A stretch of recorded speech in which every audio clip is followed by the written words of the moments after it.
ಎರಡನೇದಾಗಿ ಸಾದಿಕ್ ಪಾಷಾ ಅವರೇ ಇನ್ನೊಂದು ಚಾನಲ್ ಅಲ್ಲಿ ನಾವು ತಾವು ಮಾತಾಡೋದು ನಾನು ಕೇಳಿಸ್ಕೊಂಡೆ, ಇವರು ಮುಸಲ್ಮಾನ್ರೇ ಅಲ್ಲ ಬಾನು ಮುಷ್ತಾಕ್ ಅಂತ ತಾವು ಹೇಳ್ತಾ ಇದ್ರಿ.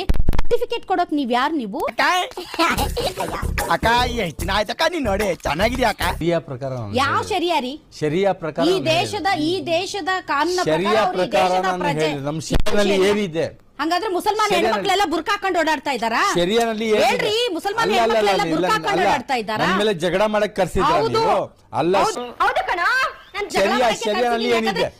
ನಾನು ಮಾತು ಶರಿಯಾ ಬಿಟ್ಟು ಬೇರೆ ಮಾತಿಲ್ಲ. ಒಂದ್ ನಿಮಿಷ, ಒಬ್ಬ ಮುಸಲ್ಮಾನ ಶರಿಯಾ ಬಿಟ್ಟು ನಾನು ಬೇರೆ ಮಾತು ಹೇಳಿಲ್ಲ. ಒಬ್ಬ ಪುರುಷನಾಗಿ ತಾವು ತಮ್ಮದೇ ಸಮುದಾಯದ ಒಬ್ಬ ಹೆಣ್ಣುಮಗಳನ್ನ ಒಂದು ಸುದ್ದಿವಾಹಿನಿಯಲ್ಲಿ ಕುಳಿತುಕೊಂಡು ಆಕೆ ಮುಸಲ್ಮಾನಳೆ ಅಲ್ಲ ಅಂತ ಸಾರಾಸಗಟಾಗಿ ಹೇಳ್ತೀರಲ್ಲ ನೀವು. ನೀವೇ ನಿಮ್ಮ ಸಮುದಾಯದ ಬಗ್ಗೆ ಅಲ್ಲ ಅಂತ ನಾನು ಹೇಳಿಲ್ಲ. ಏನ್ ಹೇಳಿದ್ರಿ? ಈ ಒಂದು ಸುದ್ದಿವಾಹಿನಿಯಲ್ಲಿ ಹೇಳ್ಬೇಕು ಗ್ಯಾರಂಟಿ ನ್ಯೂಸ್ ಅಲ್ಲಿ, ಯಾರ್ಯಾರು ನೀವು ಬುರ್ಕಾ ಹಾಕಿಲ್ಲ ನೀವೆಲ್ಲ ಮುಸಲ್ಮಾನ ಹೆಣ್ಮಕ್ಳೇ ಅಲ್ಲ ಅಂತ ಹೇಳಿ ನಿಮ್ಗೆ ದಮ್ಮಿದ್ರೆ ತಾಕತ್ತಿದ್ರೆ ಹೇಳೋದು ಗಡಗಡ ನಡಗದ್ರೆ ಇಕ್ಲ ಹಿಡಿದಾಗ ನರ ಕಿತ್ತಾಕ್ಬಿಡ್ತೀನಿ. ಮೇಡಮ್ ನೋಡಿ, ಮಾತು ಎಲ್ಲಿ ತಗೊಂಡು ನೀವು ಎಲ್ಲಿ ತಗೊಂಡು ಹೋಗ್ತಾ ಇದ್ದೀರಾ? ಈ ತರ ನೀವು ಮಾತಾಡ್ತಾರೆ ಬರ್ತಾನೆ ಇಲ್ಲ. ಬರಲ್ಲ ಸರ್, ಹಿಂಗಂತ ಹೇಳಿದ್ರೆ ಬರ್ತಾನೆ ಇರ್ಲಿಲ್ಲ. ಬೇರೆ ಯಾವ್ದು ನೋಡ್ಕೋಬೇಕು. ಇದು ಧಾರ್ಮಿಕ ಆಚರಣೆಯ ಭಾಗ ಅಂತ ಭಾವಿಸೋದಿಲ್ಲ, ಅರ್ಥ ಆಯ್ತಾ? ಹಾಗಂದ ಮಾತ್ರಕ್ಕೆ ದೊಡ್ಡ ದೊಡ್ಡ ಆಯಕಟ್ಟಿನ ಸ್ಥಳಗಳಲ್ಲಿ ನೀವು ಮುಸಲ್ಮಾನರ ಇರಕ್ ಹೋಗ್ಬೇಡ್ರಿ.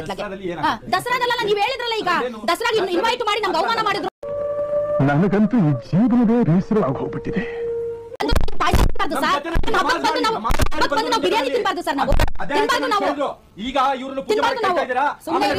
ನಾವು ಮುಸಲ್ಮಾನ ಹೆಣ್ಮಗಳ ಪರವಾಗಿ ನಿಂತ್ಕೊಳ್ಳೋಕೆ ಯೋಗ್ಯತೆ ಇಲ್ಲ ನಿಮ್ಮ ಮುಸಲ್ಮಾನರಿಗೆ. ಒಬ್ಬ ಮುಸಲ್ಮಾನ ಹೆಣ್ಮಗಳ ಪರವಾಗಿ ಹೆಣ್ಮಕ್ಳಿಗೆ ಇಷ್ಟು ಬಾಯಿ ಇರಬಾರ್ದು ಕಣವ. ನಿಮ್ಮ ಅಭಿಮಾನವೇ ನಮ್ಮ ಅಕ್ಕಿ ಬೇಳೆ.